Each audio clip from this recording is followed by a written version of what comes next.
अस्सलामुअलैकुम नाज़रीन, Washington night show के साथ मैं हूं आपका मेज़बान।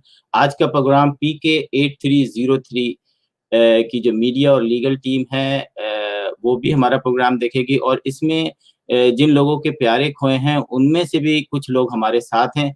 पीआईए की जो हठधर्मी है एयर मार्शल अरशद मलिक साहब की जो हठधर्मी है वो ख़त्म होने का नाम नहीं ले रही है। अभी इन्होंने खबर चलाई कि जी 5 लोगों को जो है वो मुआवजे की रकम दी जाएगी। सारे टीवी चैनल्स पे चली और उसके बाद वो रकम भी तक़सीम नहीं की। किसी ने उनसे नहीं पूछा कि आखिर 97 में से 5 ही क्यों? जिसमें से 3 जो थे वो पीआईए के उनके किसी कोई ना कोई काम करता था और 2 ऐसे लोग जो कि ज़िंदा खुशनसीब थे और उनको भी वही अमाउंट देने की बात की गई जो कि इसमें शहीद होने वालों का को दी गई थी। अब सबसे पहले मैं अरशद मलिक साहब आपसे डायरेक्ट मुखातिब हूँ, एयर मार्शल अरशद मलिक। जब आप पावर के साथ आते हैं ना तो ज़्यादतियाँ शुरू कर देते हैं। ज़्यादतियाँ हमने देखा पाकिस्तान के अंदर हर डिपार्टमेंट में जहाँ-जहाँ पावर के साथ लोग आए वहाँ ज़्यादतियाँ शुरू हुई और आप जो है इसका बहुत बड़ा अमली सबूत है। आपके साथ मेरी बात हुई, आपने मुझे अब्दुल हफीज़ साहब का नंबर दिया जो मुझसे बात करने को तैयार नहीं थे। कब तक रुलाएँगे? ये वो लोग नहीं हैं जो चुप हो जाएँगे। ये बात याद रखिए, अभी अमेरिका में इलेक्शन चल रहे हैं तो शायद थोड़ी-सी खामोशी है, लेकिन अब इंटरनेशनल अखबार भी बोलेंगे आपकी इस बदनीयती पर कि जितने लोग शहीद हुए, जिस तरीके से आप उनसे बात करने को तैयार नहीं हैं, आप उनसे फेस टू फेस बात मतलब मैं सिर्फ़ इतना कह सकता हूँ कि आपको शर्म नहीं आती, कोई शर्म होती है, कोई हया होती है कि इन ये लोग जो जिन्होंने अपने पूरे-पूरे ख़ानदान को खो दिया, अपने बच्चों को खोया, अपनी माँ को खोया, अपनी बीवी, अपनी बहनों को और आप उनसे मिलने को तैयार नहीं हैं। आप सिर्फ़ एक बैंक के पंजाब का जो साहब बच गए थे, अल्लाह ताला उनको और ज़िंदगी दे, आप उनकी व्हील चेयर घसीटते नज़र आए। मतलब शर्म आनी चाहिए आपको। आज मेरे साथ प्रोग्राम में गुस्सा भी है, क्योंकि जिस चीज़ का आपने अनाउंसमेंट किया वो की भी नहीं और उसका जो ढंढोरा जो है मीडिया पे पीटा। पीआईए का आखिर कौन-सा कॉन्टैक्ट है इन चैनल से कि ना वो आप लोगों की प्रेस कॉन्फ्रेंस दिखाते हैं टीवी पे। तमाम मीडिया से मेरी एक गुज़ारिश है कि थोड़ी-सी शर्म कर लो। तमाम मीडिया से, पाकिस्तानी मीडिया से मेरी गुज़ारिश है, शर्म कर लो। इन लोगों की बातें नहीं सुनोगे तो सवाए एक लास्ट टाइम जब इन्होंने प्रेस कॉन्फ्रेंस की थी, डॉन न्यूज़ ने इनकी खबर सिर्फ़ चलाई थी। बाकी सब शर्मिंदा ताबीर बने रहे। हम प्रोग्राम का आगाज़ करते हैं। हमारे साथ जो है नईम बेग साहब हैं, ईशा हैं, नबील जावेद हैं और आतिफ साहब हैं। बहुत सारी बातें करनी हैं कम टाइम के अंदर। मैं सबसे पहले नईम बेग साहब के पास जाऊँगा। नईम बेग साहब, हम थोड़ी-थोड़ी बातें करेंगे ताकि ये जो मैं आपसे सिर्फ़ वो सवाल पूछूँगा कि जब जहाज़ गिरने से अब तक आप लोगों को कितनी तसल्ली दी गई? पैसा जो है ना मैं नहीं समझता कि बहुत ज़रूरी चीज़ होता है कि फ़ौरन मिल रहा है। तसल्ली बहुत बड़ी चीज़ होती है कि जी हम आपके साथ खड़े हैं। जो इंश्योरेंस देगी हम जो है उसको अकॉर्डिंग टू लॉ सब में डिवाइड कर देंगे। क्या आपको लगता है कि ऐसा हुआ? तसल्ली दी, आपने वर्ड यूज किया। तसल्ली का सिर्फ एक मेरे पास जवाब है कि जो फर्स्ट 1 मिलियन डिसबर्समेंट की इन्होंने बात की थी और इनके 3 मुजाहिदीन आए थे या 4 आए थे और जब वो हमें 1 मिलियन का चेक दे रहे थे तो उनमें से एक साहब जो थे वो छुप के हमारी वीडियो बना रहे थे। मतलब अब मुझे तो रियलाइज नहीं हुआ, मेरी बेटी ने नोटिस किया तो उसने डांटा कि तुम कर क्या रहे हो, तुम यहाँ पे कंडोलेंस करने आए हो या अपनी वीडियो रिकॉर्डिंग पब्लिसिटी के लिए बनाने आए हो। This was the initial start of Pakistan international airlines. इनसे मैंने कहा कि मेरे 3 दिन से बच्चे कोविड के जमाने में जगह जगह मॉर्चरीज में मेरे बेटे की बॉडी ढूंढ रहे हैं, तो तुम लोग वहां कहाँ थे? नहीं नहीं सर, हमने वो लगा दिया। मैंने कहा तुम लोगों ने कुछ नहीं लगाया है। थर्ड डे या फोर्थ डे इन्होंने एक टेंट लगा दिया जिसमें 2 निनकम्पूस को गालिबन बैठा दिया था। तो जहां तक तसल्ली का ताल्लुक है, आपने खुद बयान कर दिया कि जी कोई वो नहीं है।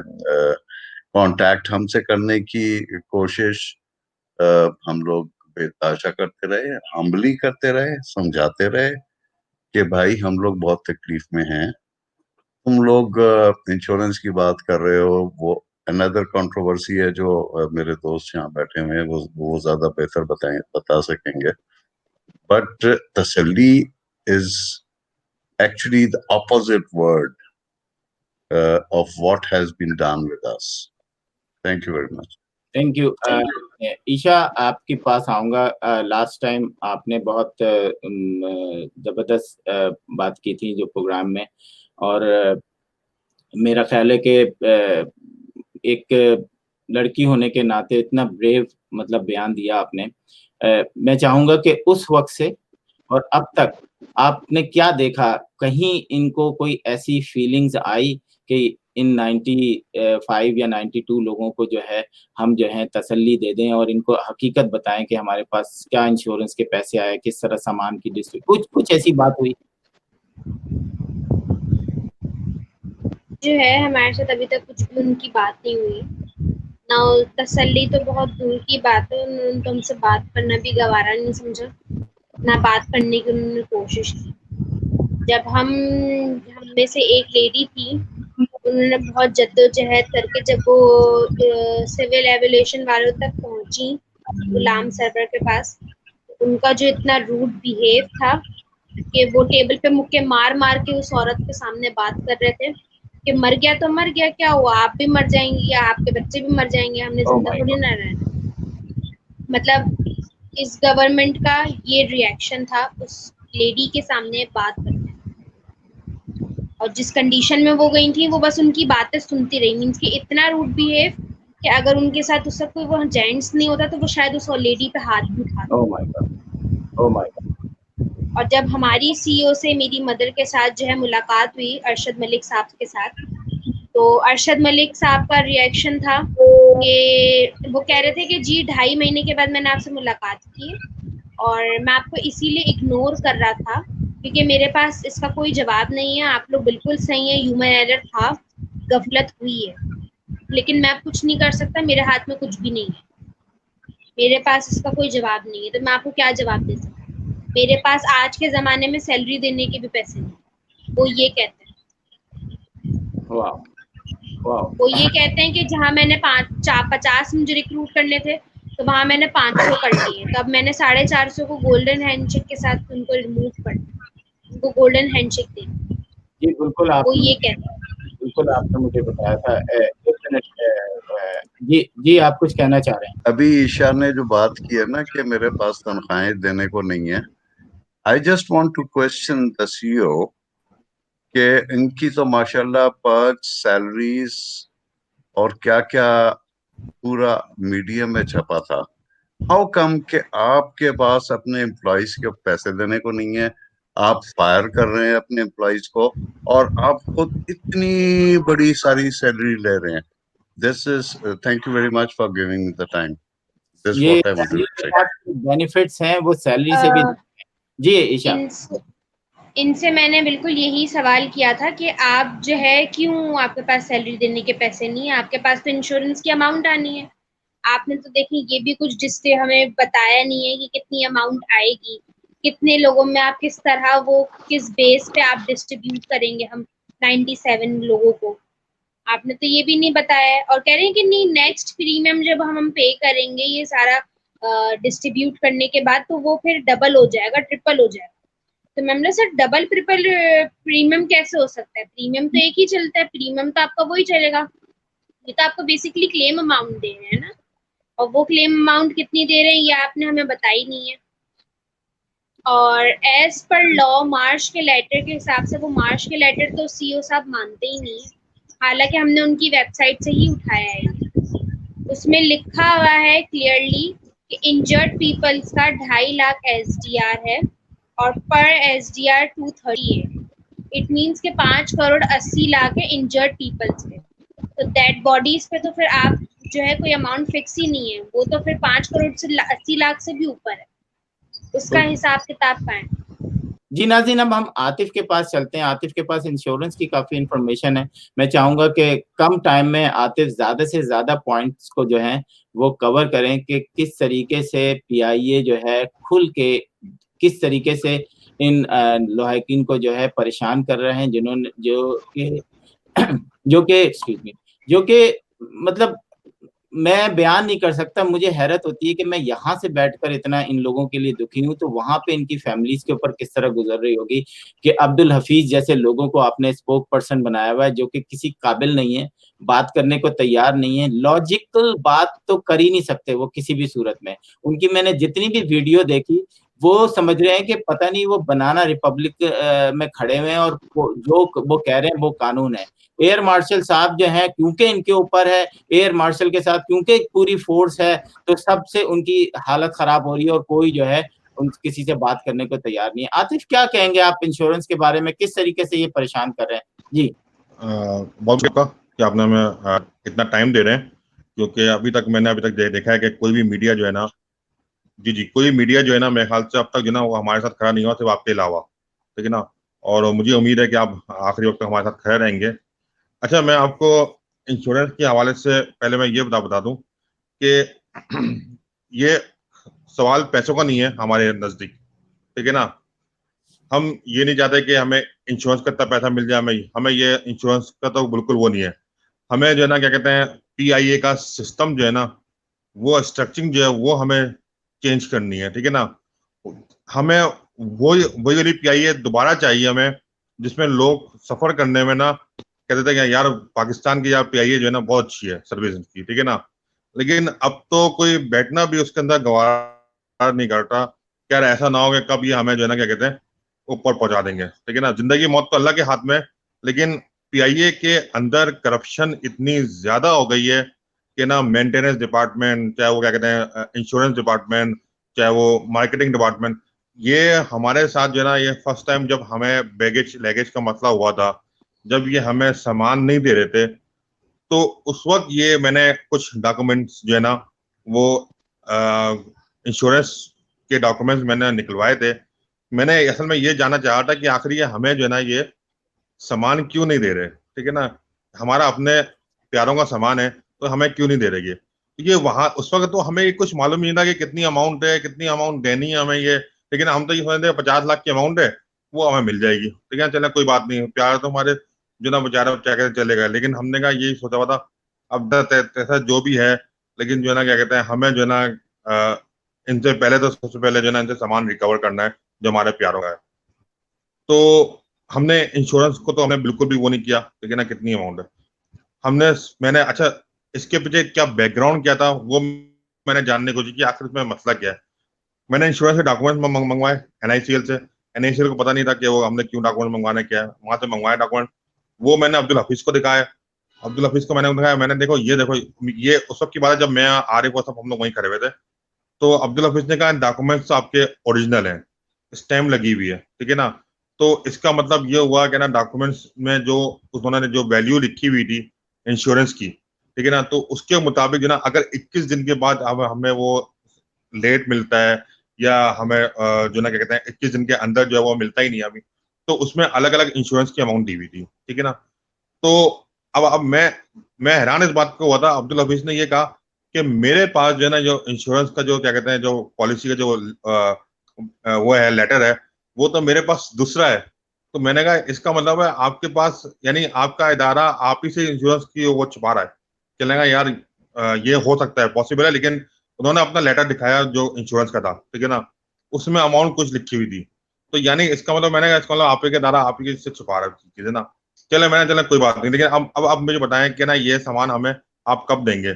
आपने हमसे ये कहा है कि हम आपको सामान ये 1 साल के बाद देंगे। ये एक ब्लैक कंपनी है, इंश्योरेंस कंपनी, ठीक है, जो ये सामान की सफाई वगैरह करती है।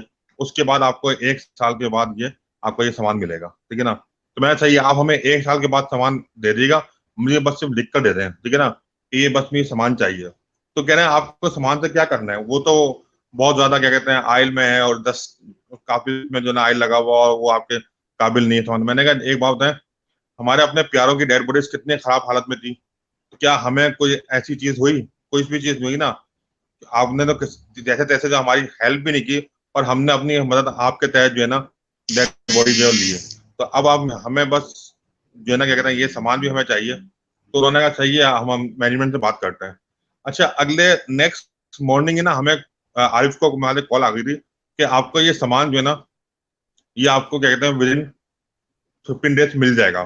यानी इतनी जल्दी फैसला चेंज हुआ है कि कल तक तो ये कह रहे थे कि ना आपको जो है ना ये सामान मिलेगा नहीं। आतिफ की लाइन जो है वो डिस्टर्ब हुई।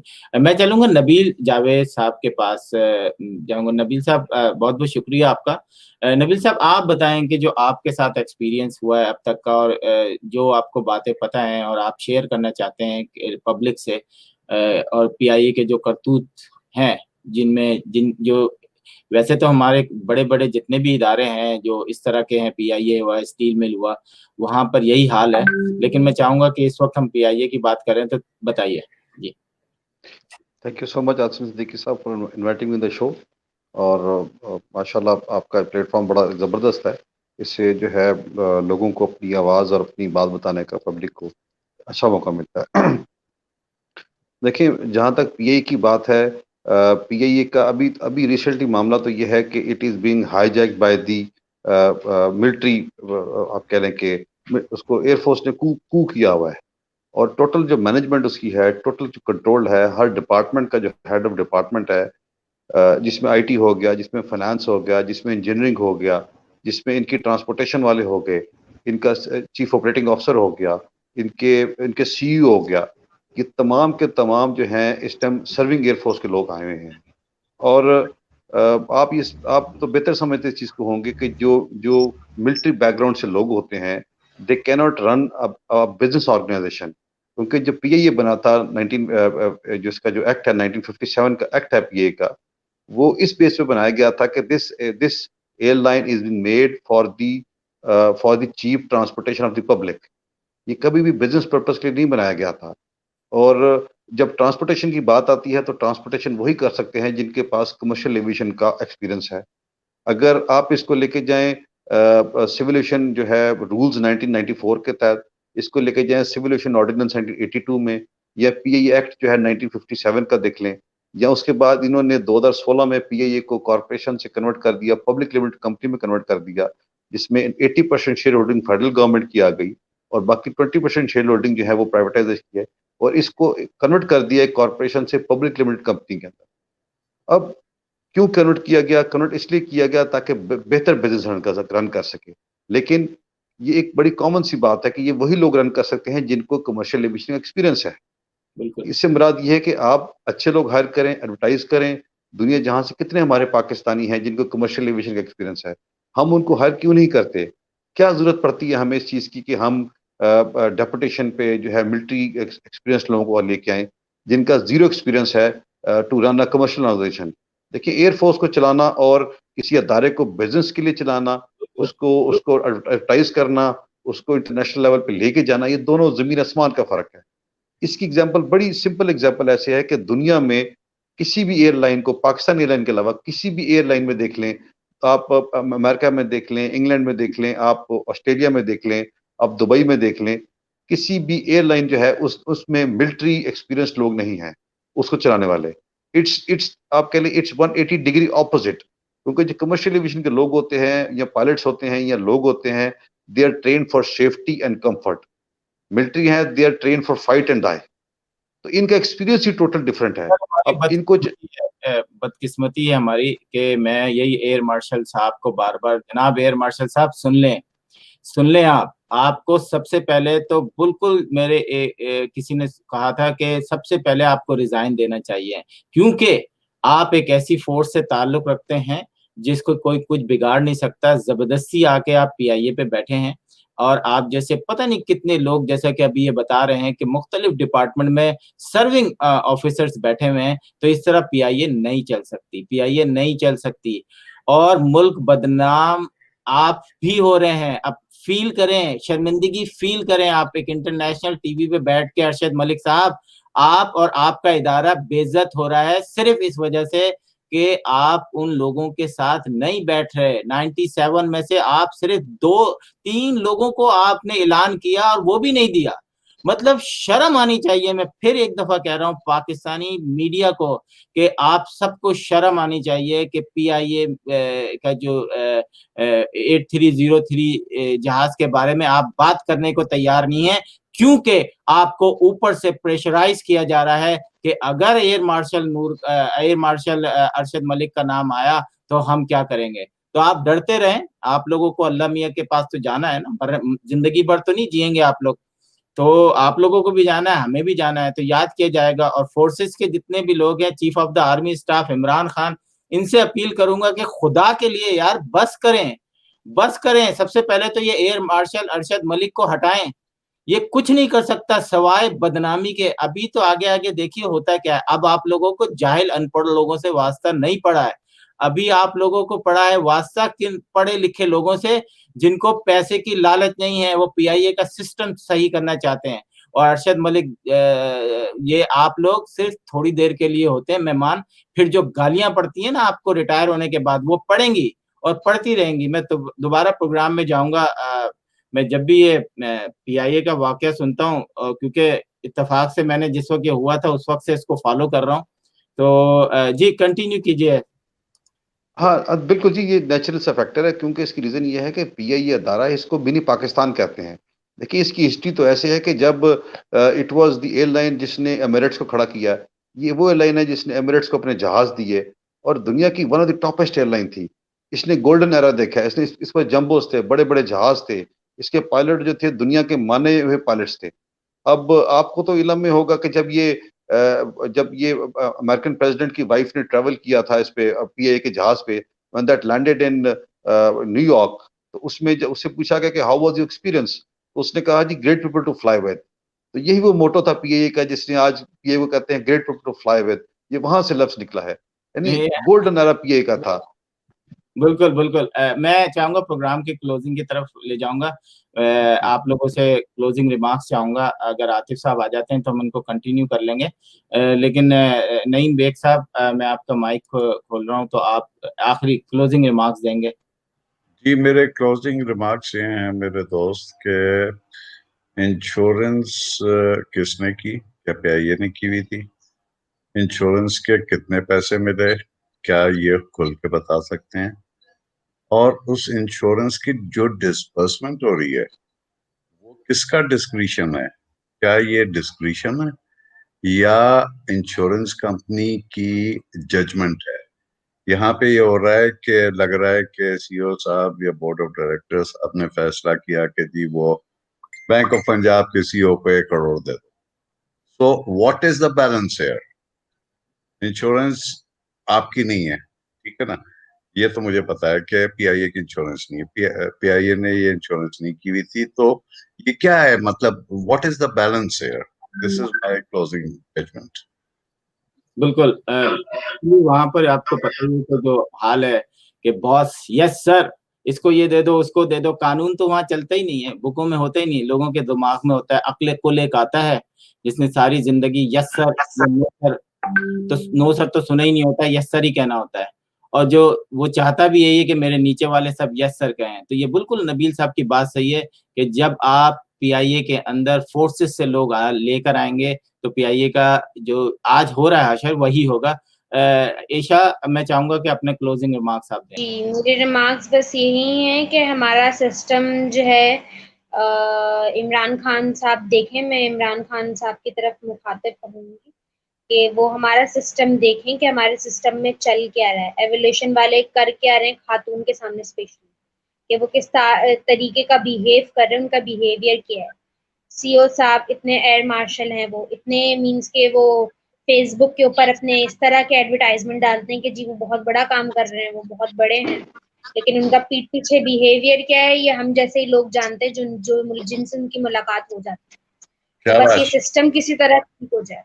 बिल्कुल, ईशा आपने अपनी जो दिल की बात थी ना वो कह दी। मुझे अच्छा लगा कि आप लोग बगैर किसी खौफ व खतर के जो है ना एक ऐसी मुहिम पर हैं। अल्लाह ताला आप लोगों को कामयाब करे और इस इदारे में कुछ ऐसे अच्छे लोग आ जाएं जो कि कम से कम जो है इदारा, कोई भी इदारा होता है वो कानून के साथ चलता है, वो पसंद नापसंद के साथ नहीं चलता। वो एक पेपर वर्क होता है, उसकी वो होता है कि ये हो तो ये हो, लेकिन पीआईए में इस तरह की कोई चीज़ नहीं है। वहाँ मीटिंग होती है, जो सबसे बड़े पावरफुल लोग होते हैं, वो जो फैसला करते हैं वो कानून बन जाता है उस वक़्त तक।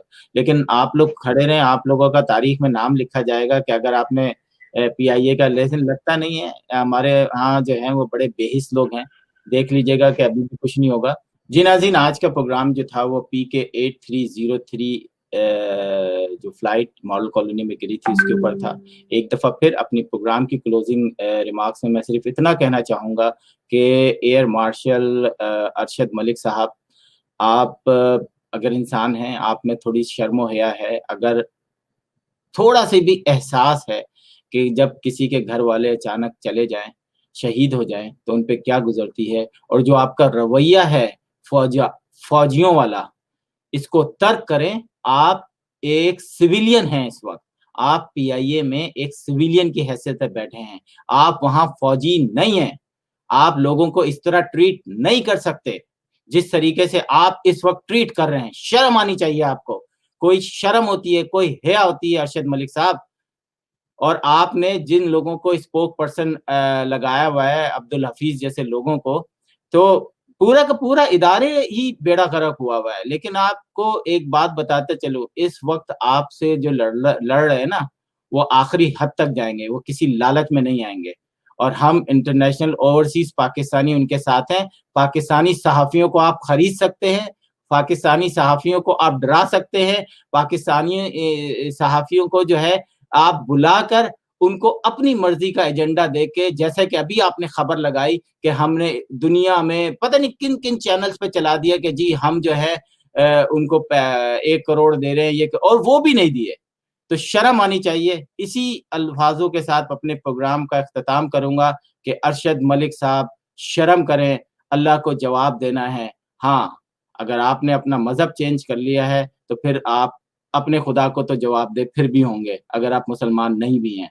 तो खुदा के लिए ये जो फ्लाइट का जो प्रॉब्लम है, इस पे नज़रसानी करें और एक फ़ौजी की हैसियत से नहीं करें, एक सिविलियन की हैसियत से करें। Thank you so much. Programme का वो ख़त्म हुआ, फिर मिलेंगे।